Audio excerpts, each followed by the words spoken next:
Alright, so yeah, I've got a new video planned.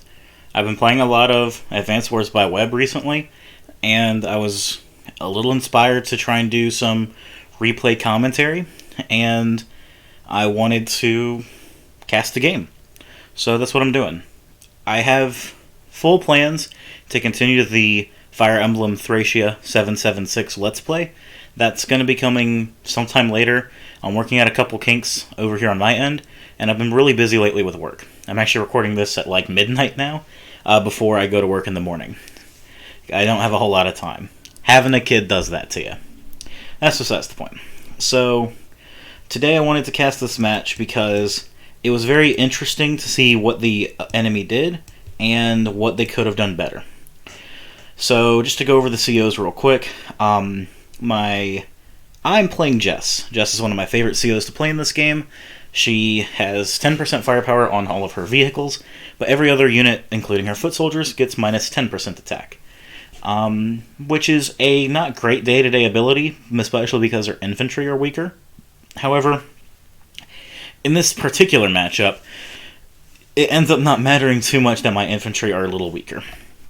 Her normal power turbocharge gives her vehicles +1 movement, as well as a increase of totaling up to, I want to say it's 30% extra firepower, because it goes up from 10% to 20%, and then you get the 10% the 10% firepower boost that you get. Ends up being 30%. She also fully resupplies all of her units with fuel and ammunition if they're running out on ammo.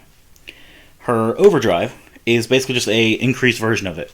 It gives the boost going from 10% day to day to 40%, plus the 10% power boost, and then she gets +2 movement on her vehicles along with that resupply. Really, really good. My opponent's playing Grimm. His units gets +30% firepower, but minus 20% defense. That's what I was meaning earlier when I said that just because my infantry are a little weaker, that's not going to matter a whole lot in this specific matchup. That's going to be because his units just crumple really easily.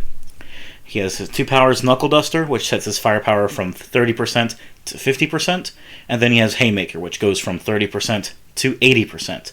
No movement boost, no defense boost, no nothing. Just strictly firepower. Let's go ahead and get into it. So he's player 1, so he's going to start off, and as you can see, builds 2 infantry, standard play, and then it goes down to my turn. I move out to capture the base right away, and I build 2 infantry, and then pass turn.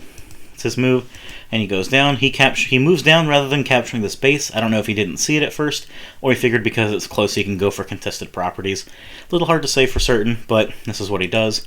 And then he builds an infantry, and then he builds what is probably the start of his downfall, is that he builds a mech. You're going to find that this mech doesn't really do too much, and it's basically just 3,000 or 2 extra more thousand that he's spending that he could have rather spent it on an infantry and build some different units later. But we'll get to that soon. So my turn rolls around. I finish capturing the base, putting me up to 4,000. Move out, and I capture the city down here. And then I build another 2 infantry. So move on to his turn.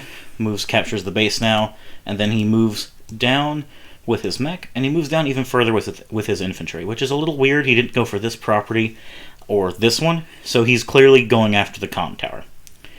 And then, as you can see, he builds 2 infantry and continues on. I start moving up. Sadly, moving across the river is really slow. Infantry take 2 movement to move on the river, so they only can move 1 space.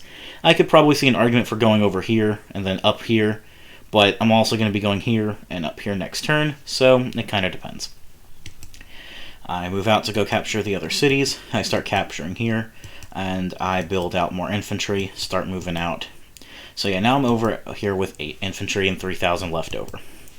He finishes capturing the base, he starts moving out to capture the city, and moves around for the airport, captures the city, and then he goes for the comm tower. And I think that this is a mistake. No engagements are going to be happening anywhere close to now. In fact, if I'm remembering correctly from this match, the first engagement doesn't take place until I want to say like turn 7 or 8. And so capturing the comm tower this early is, in my opinion, really bad. He moves out, he builds a infantry and an infantry, and then he passes over to me. So you see, the thing is that yes, we have the same number of units right now, but I'm able to build more from my turn because I already have this base. So I'm going to be building 3 units this next turn, which means I'm going to have a total of 11. And he was turn player. He was going first. I finish capturing that city next to the port, move out to capture that city over here, and I continue to send my infantry out. I initiate another capture over by the pipe, and then the slightly forward city. So once it comes back to my turn, I'm going to be making 10,000, which is quite a bit. And I just build 3 infantry. The thing is that you always want to be making sure you're building from your bases, no matter what. You want to build as much as you can. So as you can see, he finishes capping the comm tower, captures the cities, and starts capping the airport. So I haven't started capping mine yet, but I'm going to be doing that next turn. So we're getting it pretty much at the same time, all things considered. So here we get to see. He builds a tank over here onto the right side, and infantry onto the left side, and he passes turn. If he hadn't built that mech earlier, he could have built an infantry from his middle base right here, which would have given him 1 more unit on the map to match what I'm at, even though I'm already ahead of him. And it would also give him more presence overall, because 2 movement on the mechs is not good. And yes, his mechs deal a heavy amount of damage to vehicles if they get to attack, but if they're caught, they're done. Anyways, we move to my turn. I cap on all of my properties, putting me up to 4,000, or sorry, not 4,000, 10,000. And as you can see, I'm making 3 more thousand more than him, and he started.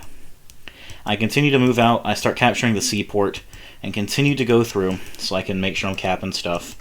Move out, and I build my first tank along with another infantry. I move out this infantry and build another one. So yeah, I still have money left over, something that he doesn't have. He moves out the infantry to start capturing the city. He captures the city by the port, moves out with more infantry. He ends up capping the airport today as well. And then he moves the tank out, smart move, and then he moves the mech into the mountains. I guess it's good to give it some extra defense and vision, but nothing's over here. I'm nowhere close to wanting to engage there.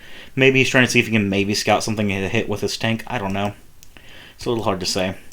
And then he just moves this infantry over 1. Not towards the contested properties, but just over 1 space. I don't get it.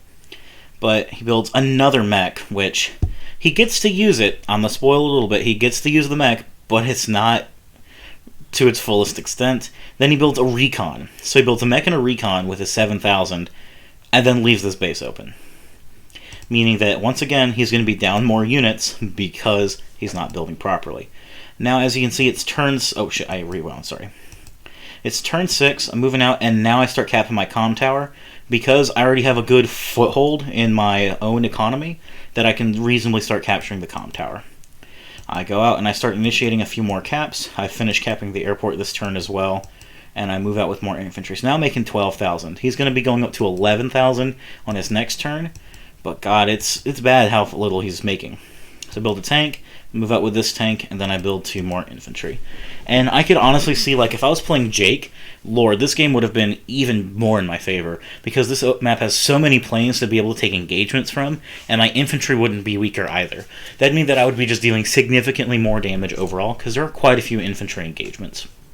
We move on to his turn 7, and he caps the 2 cities, putting him up to 11,000, and then he initiates another capture. He does get to capture with his mech as well, so it's not as if he gimped the movement, but was a little weird that he did it. Move the infantry down to check to see if there's anything in range, and then he moves the tank onto the property. Excuse me, starts moving down for some more contested stuff. He continues going, moves down the recon, and then he builds another recon, and then another one, and an infantry. He at least built from all of his bases, but he saves no money for his next turn. He could have easily have built a tank and 2 infantry and been so much better off. Because tanks are going to be the bread and butter for everything. Recons are nice, sure, but when you have 3 of them, 1 tank is going to shoo them away. It's basically like if you have 3 battlecopters, and then your opponent brings out his anti-air. Great, now all of your battlecopters have to scatter, or else they're going to get shot down. Anyways, continue on to my turn. I cap the comm tower, and then I cap the other city over here to put me at 13,000. So he will tie me up in properties on his next turn. But as you can see, I'm initiating... I'll be initiating at this point 4 captures over here. And I just move out with my infantry, continue going. Just got to keep capping. Move out with my tank. I put it into the forest, and I probably could have reasonably put it over here. I wasn't quite sure where he was going to be at. I could have inferred that because I'm barely anywhere over here on this side, that he's probably not over here on this side. but I also felt I was going a little too weak over here, so I was like, I better reinforce over here because he's probably having a presence. I was wrong. Continue to move out with my infantry, and then build a tank, and an infantry, because I had 15,000. That's using all of your money properly. Anyways, we continue on. He caps here, continue going, moves down, and then he moves into the forest, so he sees I have an infantry. He starts capping there, good move, starts capping here as well. So now he's initiating 2 more captures over here, and then he's going to probably initiate over here if I remember correctly, which is going to put him at 16,000 after he's all said and done, but I will still be ahead after I take my turn. Again, he was going first. Now he moves his recon down and he gets a ton of vision. He moves the mech down as well, and then he moves his 2 recons together. Oh my god. And then we get to see his tank and recon, again leaving his base open. So as you can see, strictly just because he has left his base is open 3 different times, he's now down by 3 units. And this is going to continue to snowball. I finish capping here, here, and here, and then I refuse to capture the city over here right away. But I do get that now, so now I'm at 17,000. I move up and I see he's capturing that city. I move my tank over here on the, not the forest, the city, to make sure I'm getting as much defense as possible. And I do move my infantry over to give a little bit of shielding, and now I've got a bit of a ball of infantry forming. I get trapped by the tank, but this means I get to make a first strike. And as you can see, there's nothing over here. So because this tank is so far forward with no help, this is going to get obliterated. As you can see, 3 damage, and I only take 1 back. This is very little on my front, so my tank is still good to rumble. Continue moving up with my infantry, so I'll be able to take some cities. Move out with my tank. I'm making 13,000, so it means I'm only going to be able to build 1 tank this turn. That's still fine. I build it over here, and I think this is definitely the best call for sure, because of the way things are going. Build 2 infantry, and I'm going to have 21,000 next turn. That's quite a bit. So he's got 13,000, and he did initiate 3 captures, so he is going to be going up quite a bit once he actually caps. But he starts moving down some of his units. Then he caps. He pulls his tank back, which is pretty good. He wants to get a little bit of healing on it and make sure that I can't just scope it out and snipe it. That's pretty good. Moves down to cap some more. It caps that city over there, and it caps the one over there. So now he's making 16, still less than me, but he's bringing it up. I'm only capturing 1 property right over here. So that means I'm going to be making 18,000, and he is initiating 2 captures over here. So he is starting to finally catch up on turn 9. And here we go. We get to see the next engagement coming up pretty soon, but he moves that recon down first. He moves the infantry just into the forest, which was a dumb move, in my opinion. Moves everything down, and then he attacks with the recon. So, again, this game was played over the course of multiple days, so it's not like I was sitting here and squinting at every single action that was being done. But he moves down, and then he's able to take out my infantry with his other recon. So I lose a lot of vision, and I'm really frustrated because if I had been watching this, I would have done things totally differently. Now, as you can see here, he builds his first battlecopter, but it's not going to do a whole lot. Now, thankfully, he does build from all of his bases and this, so he's making really good advantage of everything. I've got 21,000 now. I move over to initiate a cap over here, and then I move in the tank to try and get it to the forest, because I forgot what had happened here because I wasn't paying attention. If I had been paying attention beforehand, this infantry would have gone into this forest, I would have scouted this recon, and I would have attacked this recon. But because of this, things play out a little differently. I move my tank over, and I attack his recon. Now, I do kill the recon, but as you can see, his mech is right in range of my tank, which is not good. His mechs are good, so because I put it in range, this is going to be punished. Then I move it into the forest, and it's like, oh yeah, real smart to do it now. Start capping over here. I see he's got some stuff over here. I try and ward off the aggression on my tank. I know it's not going to work, but I still try it. And I move out, and the replay's bugged. This infantry moves up here, gets trapped, and then I attack this infantry over here. You're going to see pretty soon because this infantry moves over here, and this one moves on top of this one. So now it looks a little weird, but it will fix itself after it's done. Continue to move out with my tanks, and moving out with the infantry as well, backing up everything I'm doing. And I go for a bit of a weird play here. I go anti-air, infantry, anti-air. And my reasoning for this is because Grimm's best units, in my opinion, can be his battlecopters at times. Especially if there's a lot of rivers and mountains for them to dart around. There's not a whole lot here, but I figure he could have an anti-air anywhere. And also, anti-air is really good at taking out mechs, infantry, and recons as well. And because I get a firepower boost, and he has a defense penalty, they're going to do pretty solid damage overall. That's my rationale for there. We'll move on to turn 10. So he finishes capping, so now he's at 17,000, caps over here, and then he finishes 2 more caps. So now he's at 19,000. He's finally capped to where he's making more than me. He starts moving down more and moving around. He brings the battlecopter down, then he moves into his tank first to fire on me, which puts me 3 to 8. He moves this recon around like that, which is pretty funny, takes out my infantry, and then the mech hits my tank. Very devastating. And then he does a really good play. He attacks this infantry, so I can't target it. And then he kills it with that one, also blocking off his mech from 2 avenues. He does a really good job on that. I will give that to him. He continues to move down. And he moves the tank over to this city to get some more healing. I don't know why he put that infantry there. Not a little weird. And then he attacks me here. I'm not sure what he was thinking. I was at pretty high health, and it just basically reduced him to 1 hit point.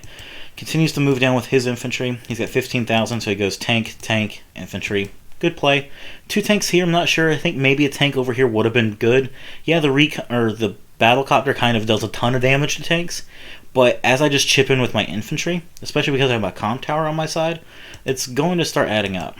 Anyways, I cap over here, I attack this infantry, I attack it with my other, and now this frees up the ability to fire on the mech, which I do.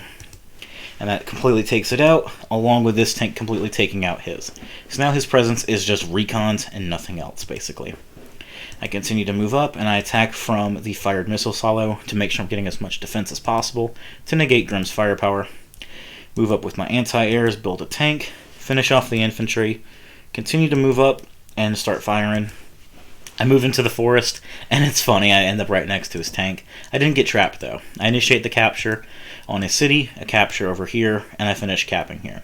So now I'm at 20,000. He is initiating a capture over here to tie it up again, but still. Move into the forest, and continue moving on up. Now, granted, I do not have any type of tank presence over here, so this recon will get to do some stuff along with the battlecopter. But the anti-air is moving in now, finally, so I'll be able to handle it somehow. And then I can do the classic tank, tank, tank. Oh no, I was making... Sorry, I had 26,000. No, not 22,000. So I went tank, tank, tank. And triple tank is always good when you can do it. And as you can see, I have 21,000. So if I had no repair costs, I could do it again. That's besides the point. So we continue. He caps. Now we're both at making 20,000. He moves the tank over. Not the tank. The battlecopter over. And he gets to fire once. Okay? Not super bad. He initiates the capture over here. He tries to fire on me. It doesn't do much. I'm a little surprised he didn't pop his knuckle duster, but granted, he doesn't get any movement on it, so it's not really super good. Now he's finally initiating this port, which is something that he's been foregoing for a while. If you look at it now, if he had already had this port captured, which he easily could have, by the way, he'd be making more than me, which he should be. He's turn player. He should have a bit of an advantage. Now he does interrupt my cap over here, as he should, and he interrupts the cap on this side as well. Does a really good job.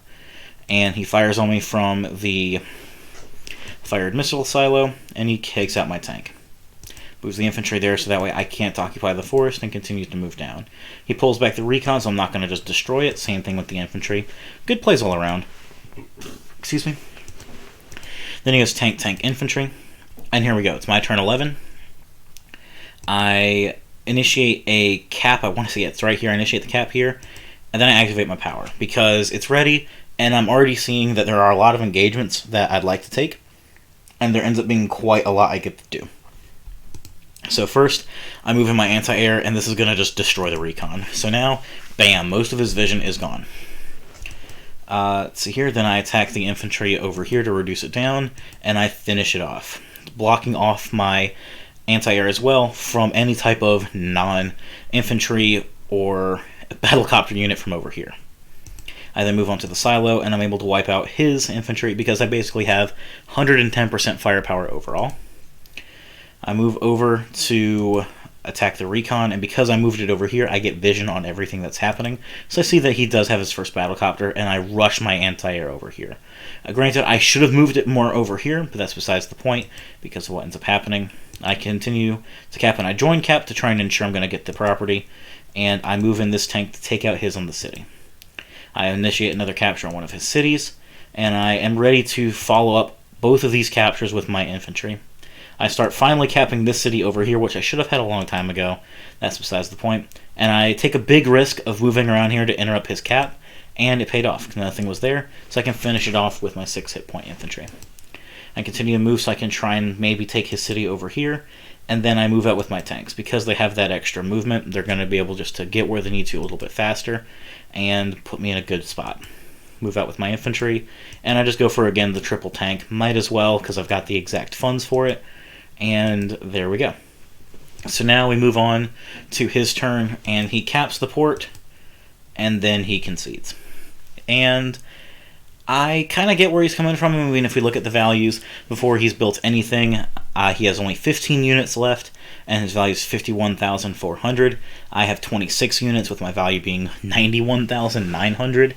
So even with him building his units, he only goes up to around 74,000. Although he can take some good engagements to bring it down. I mean, he's pretty close to his superpower. He could also reasonably pop his normal power, and he could have used the battlecopter to damage heavily one of my tanks. He can use, not this tank, but this tank to just utterly annihilate my anti-air as well. He can use the further tank to destroy my infantry, bring in 2 more to come in, and as you can see, I don't have very easy reinforcements. Granted, he's kind of going to be losing over here because he just has 1 infantry, meaning he has to send his tanks over here to stop me. And then I've got such a presence over here, and I'm capping 2 cities. Like, I get where he's coming from. He probably could have held on for another turn or 2 and maybe tried to turn it around, but I definitely don't blame him for quitting in this scenario, just based off of everything that's happening. I'm going to be honest, I've forgotten what my keybinds are for OBS, so you're going to see the part where I click the stop recording button. But yeah, basically the main things I wanted to show with this match is that by not taking full advantage of being able to build from all of your bases, it's going to put you units behind, which even though it's just a couple thousand for infantry, that's a couple of less capture that you have available. Like, you have less capture power overall. And also, there can be too much of a good thing, and recons aren't even really a good thing, and he had way too many of those. Also, his 2 mechs. Like, this mech over here did nothing, and his mech over here that he built finished off a tank and then died. That's it. So the 3 HP that my tank had was not even equivalent to what the mech did. If he attacked with the mech first, it might be a different story, because then the mech would have earned itself in with the damage it does. It would have left me at about the same as if he attacked me with a tank, but he didn't. He attacked me with the tank first, finished with the mech, and I think that was overall probably a bit of a bad play, because he just left himself too exposed to what I could do. But yeah, that's going to be the end of it. I do want to say thank y'all for watching if you do. And I guess that's all the YouTubers say. Please subscribe, I guess. I don't know. I intend to do some more of these replay commentaries for some of my more interesting matches overall. And I'm definitely going to be showing ones where I lose as well. So that way I can show some of the mistakes that I made and what I've learned from them as well. Because that's definitely the best way to learn, is to lose. So that way you can figure out what doesn't work and build upon that. So yeah, thank you all again for watching. Hope you all have a fantastic day.